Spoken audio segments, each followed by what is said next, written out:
The Scary Show is proud to partner with Dubby Energy, the premier energy drink alternative. If you're like me, you've been consuming at least one of those other energy drinks at least once a day, spending anywhere from $2 to $3 a can. But with Dubby, you get a whole month's supply in just one tub for close to $25 cheaper. And it gets even better. Use promo code THESCARYSHOW for an additional 10% off.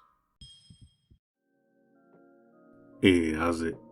Special shout out to JC. Thanks for lending a hand, and thanks for having my back, brother. Before we kick off the Scary Show Christmas special, written by Rose Black 2222,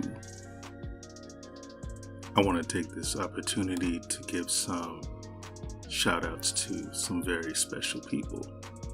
They are, in no particular order, Kira Isabel Gregory, Abby, Scott Denome, Justin Jaber, Anthony Hind, Dwayne and Rhonda Emberson, Gene Hendricks, Sarah Dunn, Ash, João Octavio Mora, Wesley Baker, Dominic Coate, Drew Baranowski, Aaron Lamar Macy, Andrea Irison, Jessica Lloyd Howell, Ariel Wilcox, Wendell Hong, Jason Daragosa DeCerdo,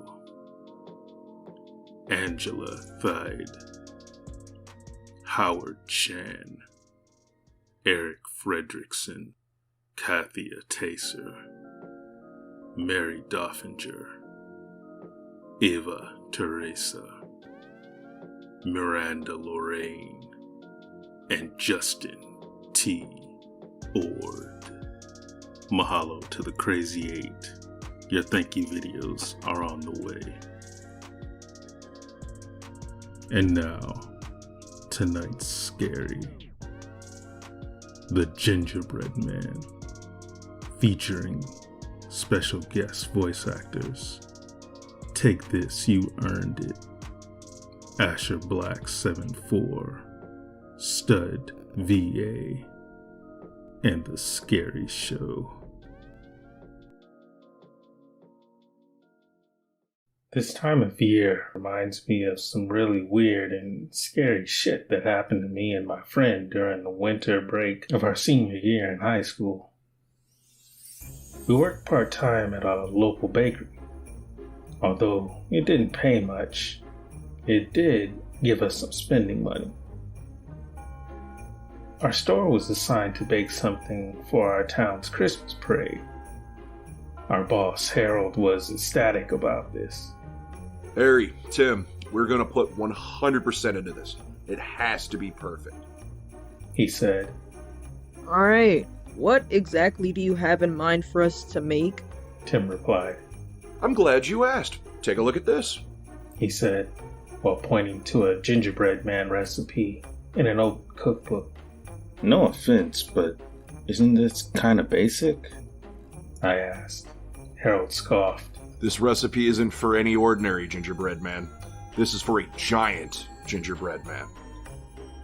How giant are we talking here? Tim asked, making air quotes with his fingers. 7 foot. I wanted him to be standing on the float at the head of the parade.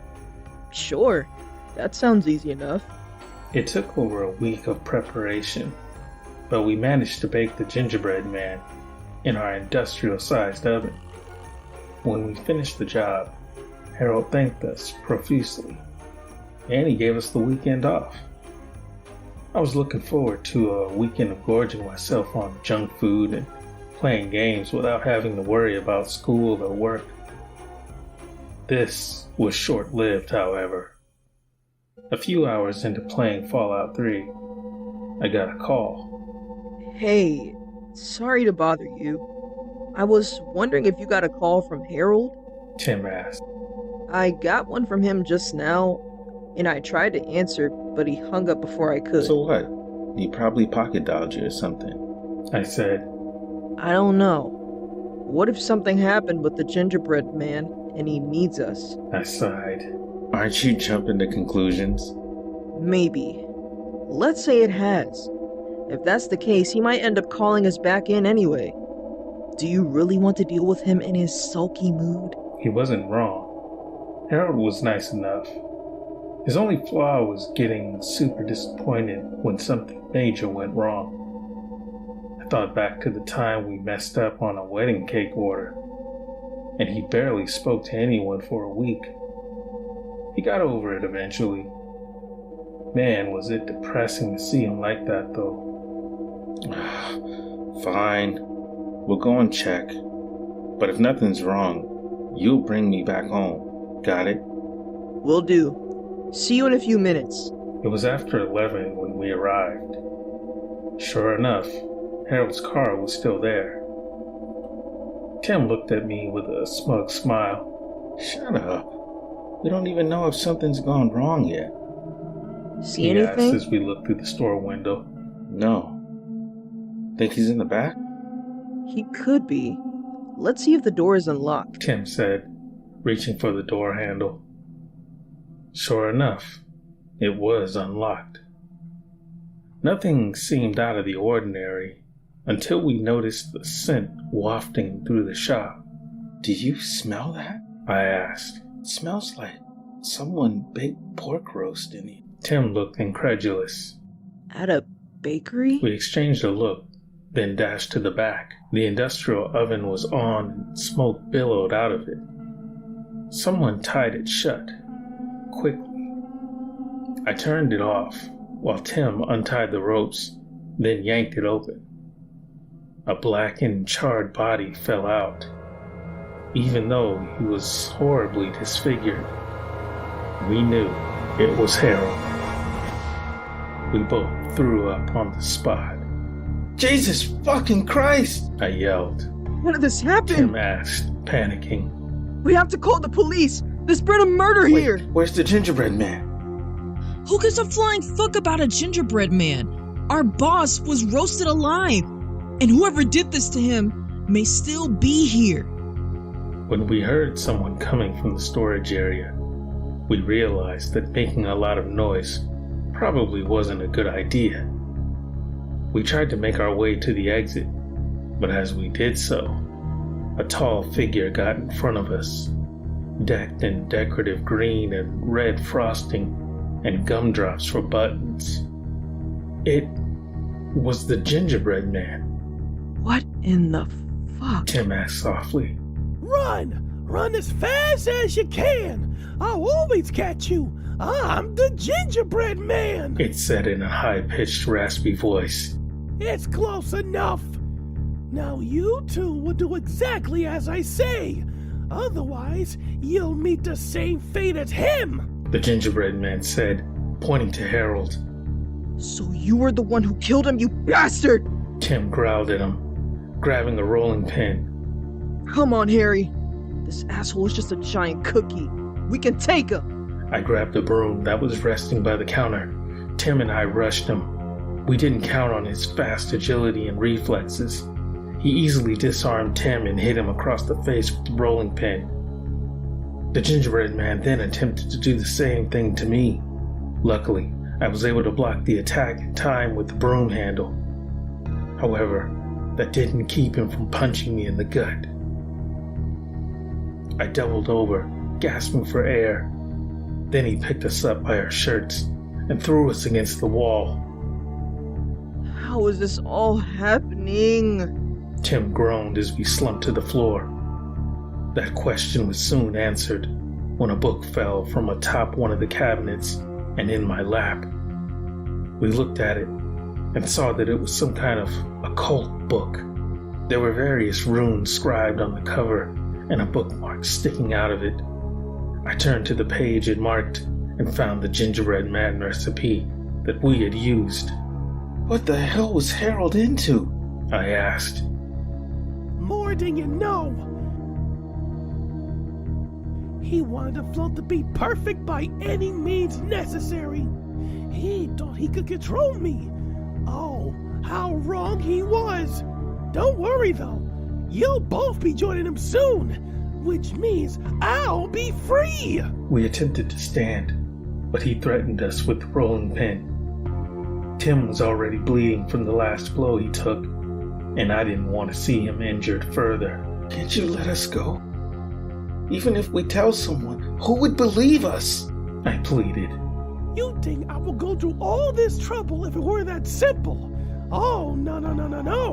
You two will experience the same pain like your boss and I did. My blood went cold. Hang on. What do you mean, like you did? Tim asked. I was alive before you guys put me in the oven. I couldn't move or speak, but I was aware and felt everything.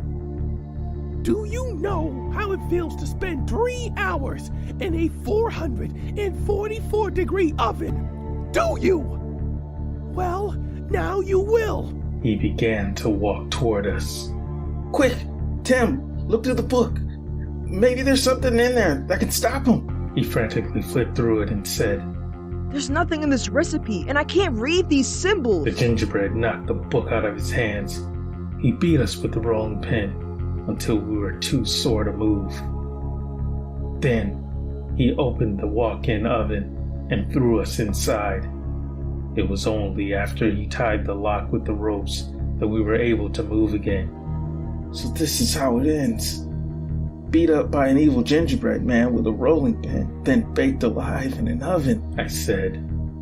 If we survive this, I am going to eat as much gingerbread as I can just to spite this dick. Tim responded. You know I can hear you, right? The gingerbread man asked. I'll make sure that never happens. Now, burn! He turned up the oven's heat. We braced ourselves for what was about to happen until we realized nothing was. What? The gingerbread man asked, confused and irritated. Why isn't it working? Almost as if in response to his question, we heard an electrical crackle, followed by a loud pop. I began to laugh. What's so funny, asshole? The gingerbread man snapped at me. The oven must have shorted out. We've been meaning to get it looked at, I said, still laughing in relief. Yeah, it doesn't matter. Rot in there for all I care. The gingerbread man grabbed the book and left the bakery. We could see the window from within the oven. Unfortunately for the gingerbread man, the weather was not on his side. Rain poured from the cloudy sky above. We saw him scream and try to run, go back inside, but it was too late. He crumpled before he could reach the door handle. Huh. The weather was clear when we got here. Tim said. Whatever. Let's call somebody to free us, I said, pulling my phone out of my pocket. We called the police. I was worried at first that we would end up getting the blame for Harold's murder. However, they couldn't explain how or why we would trap ourselves in the walk-in oven, and our injuries for that matter. As far as anyone in this town is concerned, his murder remains unsolved, and his killer is still out there. An officer found the book by the remains of the gingerbread man and asked if we knew anything about it. We replied that it was Harold's, but that we didn't know anything else about it. After skimming through it and frowning, the officer handed it back to us. Despite what happened, the parade went well. Tim and I worked our asses off to make another, less psychotic gingerbread man in time for it. Even though the town was devastated by Harold's death, everyone still had a pretty good time. Tim and I occasionally talk about what happened. We considered burning the book, but figured there may be some useful things in it that we can use, so long as we're careful. Just remember this. Cook your food before you bring it to life. Otherwise, you may end up like poor Harold.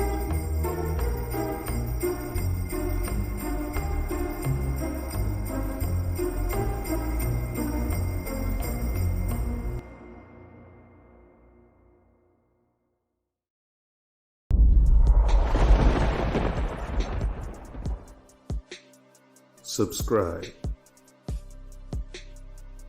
like, comment, share, and I'll see you next week with a brand new episode of The Scary Show.